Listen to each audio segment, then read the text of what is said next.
ಉದ್ಯೋಗ ಅಂದ್ರೆ ಯಾವುದು ಸರ್ ಉದ್ಯೋಗ ಅಂದ್ರೆ ಎಂಪ್ಲಾಯಬಲ್ ಯಾವುದು?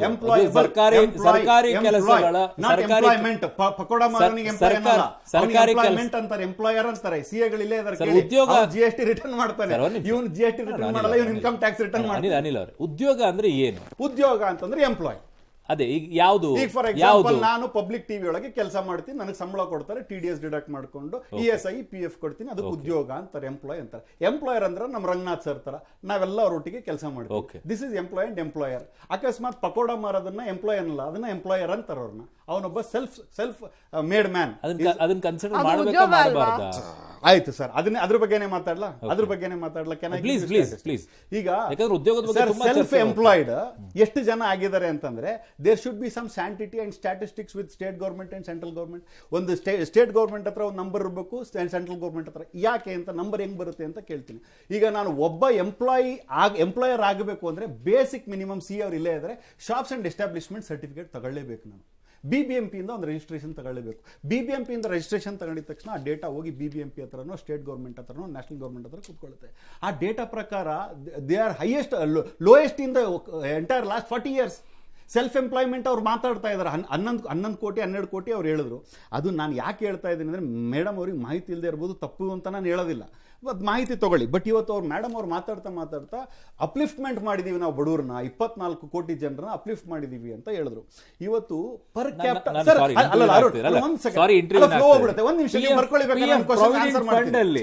ನಂಬರ್ಸ್ ಗಳು ಇನ್ಕ್ರೀಸ್ ಆಗಿದೆ ಅನ್ನೋದು ನನಗಿರುವಂತ ಮಾಹಿತಿ. ಏನ್ ಸರ್? ಪ್ರಾವಿಡೆಂಟ್ ಫಂಡ್ ಅನ್ನ ಪಡ್ಕೊಳ್ಳುವಂತ ನಂಬರ್ಸ್ ಗಳ ಎಂಪ್ಲಾಯಿಗಳ ನಂಬರ್ ಬರುತ್ತೆ, ಅದರಲ್ಲಿ ಇನ್ಕ್ರೀಸ್ ಆಗಿದೆ. ESI ಅಲ್ಲೂ ಕೂಡ ಬಂದಿರುವಂತ ನಂಬರ್ಸ್ ಗಳು ಅದರದ್ದು ಇನ್ಕ್ರೀಸ್ ಆಗಿದೆ ಅಂತಿದೆ. If I am not wrong, please correct. Okay, ಈಗ ಅದಕ್ಕೆ ಆಮೇಲೆ ಬರ್ತೀನಿ. ಈಗ ಮೇಡಮ್ ಅವ್ರು ಹೇಳ್ತಿದ್ರು 24 ಕೋಟಿ ಜನರನ್ನ ನಾವು ಅಪ್ಲಿಫ್ಟ್ ಮಾಡಿದೀವಿ ಬಡರೇಖದಿಂದ ಅಂತ. ಈಗ ಪರ್ ಕ್ಯಾಪಿಟಲ್ ಇನ್ಕಮ್ ಎಷ್ಟಾಗಿದೆ?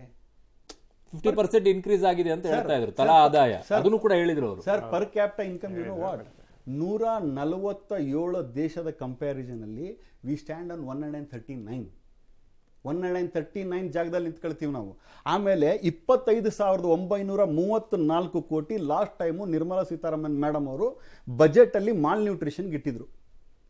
ಮಾಲ್ ನ್ಯೂಟ್ರಿಷನ್ಗೆ ಯಾಕಂದ್ರೆ more than 70% of the tribe ಏರಿಯಾದೊಳಗೆ ಮಾಲ್ ನ್ಯೂಟ್ರಿಷನ್ನ ಕಾಡ್ತಾ ಇದೆ ಅಂತೇಳಿ. I don't remember the disease name. ಆ ಡಿಸೀಸ್ನ ರ್ಯಾಡಿಕೇಟ್ ಮಾಡೋದಕ್ಕೆ 7 ಕೋಟಿ ಲಸಿಕೆಗಳನ್ನ ಕೊಡ್ತೀನಿ ಅಂತಿದ್ರು. ಈಗೇನು ಕ್ಯಾನ್ಸರ್ ಲಸಿಕೆ ಅಂತ ಮಾತಾಡ್ತಾ ಇದ್ದಲ್ಲ ಅದೇ ಥರ. ಇವತ್ತು ನಂಬರ್ಗಳನ್ನ ಮಾತಾಡಬೇಕು ಅಂದರೆ 121 ದೇಶದಲ್ಲಿ 107ನೇ ಸ್ಥಾನದಲ್ಲಿ ಮಾಲ್ ನ್ಯೂಟ್ರಿಷನ್ ಡೆಫಿಷಿಯನ್ಸಿಯಲ್ಲಿ ನಮ್ಮ ಭಾರತ ಇರುವಂಥದ್ದು. ಇವತ್ತು ಎಲ್ಲರನ್ನೂ ಅಪ್ಲಿಫ್ಟ್ ಮಾಡಿದ್ವಿ 24 ಕೋಟಿ ಜನ ಅಂತ ಅಂತಾರಲ್ಲ. ನಾನು ಹೇಳ್ತಿರೋದು ನನ್ನ ಡೇಟಾ ಅಲ್ವೇ ಅಲ್ಲ Arun. It is all the data given by madams government, ಅಂದ್ರೆ ನಮ್ಮ ಗೌರ್ಮೆಂಟ್, ನಮ್ಮ ಸರ್ಕಾರ ಕೊಟ್ಟಿರುವಂಥದ್ದೇ. ಅನ್ಎಂಪ್ಲಾಯ್ಮೆಂಟು ಇಡೀ ವರ್ಲ್ಡ್ ಒಳಗೆ ಇಂಡಿಯಾದಲ್ಲಿ ಹೈಯೆಸ್ಟ್ ಇದೆ 40 ವರ್ಷಗಳಿಂದ. And when you are talking ನಾವು, ಈಗ ನಿಮ್ಮ ಪ್ರಶ್ನೆಗೆ ಬರ್ತೀನಿ. ಈಗ ನೀವು ಹೇಳಿದ್ರಿ ESI PF ಒಳಗೆ ಹೈಯೆಸ್ಟ್ ರಿಜಿಸ್ಟ್ರೇಷನ್ ಆಗಿದೆ ಅಂತೇಳಿ. ESI PF ಅಲ್ಲಿ ಸರ್ ಇಲ್ಲ, ನನಗೆ ಗೊತ್ತಿರೋ ಮಾಹಿತಿ ಪ್ರಕಾರ ESI ಅಂಡ್ PF ಯಾರು ತಗೊಳ್ತಾರೆ ಅಂದ್ರೆ CSR ನನಗೆ ಕರೆಕ್ಟ್ ಮಾಡಬೇಕು.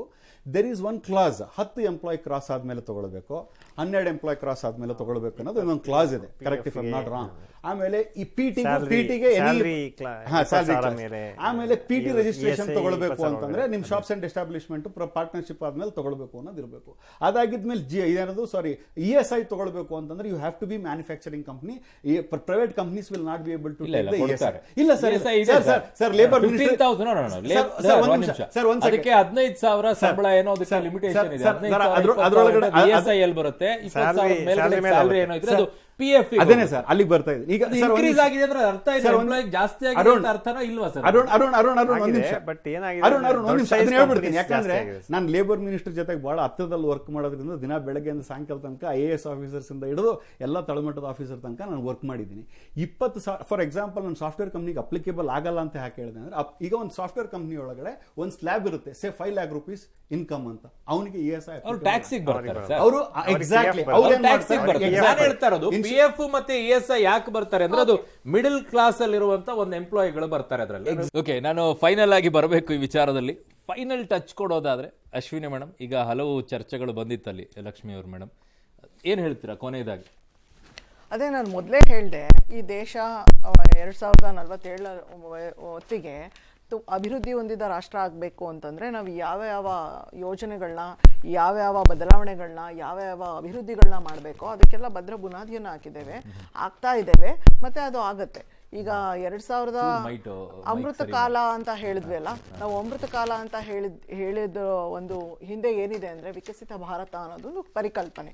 ಅಂದ್ರೆ ನಾವು ಸ್ವಾತಂತ್ರ್ಯ ನಂತರ 2040 ಚುನಾವಣೆಗೆ ಹೋಗ್ತಾ ಇದೀವಿ, 47 ಘೋಷಣೆಗಳು ಬರಬಹುದು ಅಂತ ಹೇಳಿ ಬಿಜೆಪಿ ನಾಯಕರಂತೂ ತುಂಬಾ ಆಸೆ ಇಟ್ಕೊಂಡಿದ್ರು ಅನ್ಸುತ್ತೆ. 2047ರವರೆಗೆ ಅದು 100ನೇ ವರ್ಷದ ಒಂದು ಶತಮಾನೋತ್ಸವವನ್ನ, ಸ್ವಾತಂತ್ರ್ಯ ಶತಮಾನೋತ್ಸವವನ್ನ, ಅಮೃತ ಮಹೋತ್ಸವವನ್ನ ನಾವು ಆಚರಿಸುವಂತಹ ವೇಳೆಯಲ್ಲಿದ್ದೇವೆ. ಇನ್ನು 25 ವರ್ಷಗಳ ಕಾಲ ಅದಕ್ಕೆ ಕಾಲಾವಕಾಶ ಇದೆ. ಇದರಲ್ಲಿ ನಾವು ಪ್ರತಿಯೊಬ್ಬರು ಏನ್ ಮಾಡ್ಬೇಕು.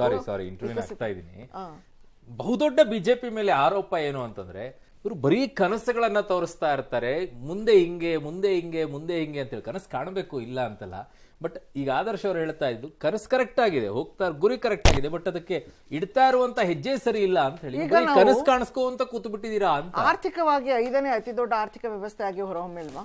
ನಮ್ದು ಪೊಸಿಷನ್ ಏನಾಗಿತ್ತು? 10ನೇ ಸ್ಥಾನದಲ್ಲಿದ್ವಿ, 5ನೇ ಸ್ಥಾನಕ್ಕೆ ಬಂದಿಲ್ವಾ? ಅದು ಯಾರನ್ನ ಬ್ರಿಟನ್ ದೇಶವನ್ನ ಹಿಂದಕ್ಕೆ ದೇಶದ ಒಬ್ಬ ಒಂದು ಹಳ್ಳಿಯಲ್ಲಿ ಮೂಲೆ ಇರುವಂತ ಒಬ್ಬ ವ್ಯಕ್ತಿ ಕೇಳ್ತಾನೆ ನನಗೇನಾಯ್ತು ಅಂತ ಹೇಳಿ. ಅದನ್ನೇ ಹೇಳ್ತಾ ಇರೋದು ಇನ್ಕ್ಲೂಸಿವ್ ಗ್ರೋತ್ ಅನ್ನೋಂಥ ಕಾನ್ಸೆಪ್ಟ್ ತಗೊಂಡ್ಬಂದ್ವಿ. ಅಂದ್ರೆ ಆರ್ಥಿಕ ಅಂತರ್ಗತ ಬೆಳವಣಿಗೆ ಅಂದ್ರೆ ನಮ್ಮ ದೇಶದ ಅಭಿವೃದ್ಧಿ GDP ನಂಬರ್ಸ್ ಅಲ್ಲಿ ಏನಾಗುತ್ತೆ ಅದು ದೇಶದ ಕಟ್ಟಕಡೆಯ ವ್ಯಕ್ತಿಗೂ ತಲುಪಬೇಕು. ಅದನ್ನೇ ನಾವು ಡೈರೆಕ್ಟ್ ಬೆನಿಫಿಟ್ ಟ್ರಾನ್ಸ್ಫರ್ ಅನ್ನೋ ಒಂದು ಹೆಸರಲ್ಲಿ ಫಲಾನುಭವಿಗೆ ನೇರವಾಗಿ 13 ಲಕ್ಷ ಕೋಟಿಯಷ್ಟು ದುಡ್ಡನ್ನ ಕೊಟ್ವಿ. ತನ್ಮೂಲಕ ಅವನಿಗೆ ಎಷ್ಟೊಂದು ಒಂದು ವ್ಯಾಪಾರ ವಹಿವಾಟು ಮಾಡ್ಲಿಕ್ಕೆ ಇರ್ಬೋದು, ಕೃಷಿಯನ್ನ ಮಾಡ್ಲಿಕ್ಕೆ ಇರ್ಬೋದು, ಅಥವಾ ಓದ್ಲಿಕ್ಕೆ ಇರ್ಬೋದು, ಆರೋಗ್ಯ ಇಲ್ಲ.